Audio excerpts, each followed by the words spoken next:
সোমবার দুপুর 1টা কক্সবাজার সমুদ্র সৈকতের সুগন্ধা পয়েন্ট। সাগর উত্তাল হওয়ায় টাঙানো হয়েছে লাল পতাকা, কিন্তু তারপরও নির্দেশনা অমান্য করে সমুদ্র স্নানে নামেন 5 পর্যটক। হঠাৎই জোয়ারের স্রোতে ভেসে যায় 4 জন। দেখতে পেয়ে 3 জনকে উদ্ধার করে লাইফগার্ড কর্মীরা। এ সময় নিখোঁজ হয় ঢাকার কামরাঙ্গীরচরের বাসিন্দা রাহাত। ঘটনার দিন সকালে পরিবারের সঙ্গে ভ্রমণে এসেছিলেন তিনি। এখন তার খোঁজে পাগল প্রায় স্বজনরা। একসাথে গোসল করার জন্য নামার জন্য গোসল করতেছে, তোর কোমর পানি পর্যন্ত ছিল। আমরা ডাকতেছি ওখানে যেও না, ওই কথাটা শুনে নেই আর কি। তারপর কিছুক্ষণ পর দেখি নাই।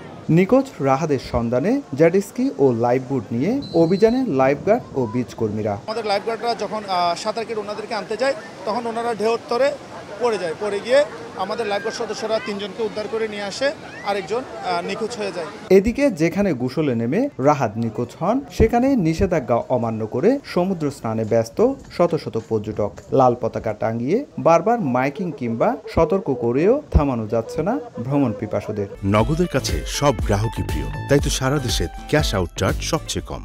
ঢেউটা আসলে অনেক ভালো লাগে, ঢেউটার ভিতরে লাফ দিতে। এটা তো আমাদের ফার্স্ট টাইম কক্সবাজার, এই জন্য আমরা গিয়েছি। জীবনের ঝুঁকি নিয়ে যাতে গোসল না করে ওইভাবে আমরা সতর্কমূলক সার্বক্ষণিক মাইকিং করি। যারা পর্যটক আছে তাদেরকে আমরা মানা করছি, কিন্তু কেউ কথা শুনতেছে না। নিখোঁজ রাহাদের বাবা ও মা দুজনই সৌদি আরব প্রবাসী। ঢাকার কামরাঙ্গীরচরে খালা খালুর সঙ্গে থাকতেন রাহাত। সুজাউদ্দিন রুবেল, সময় সংবাদ, কক্সবাজার।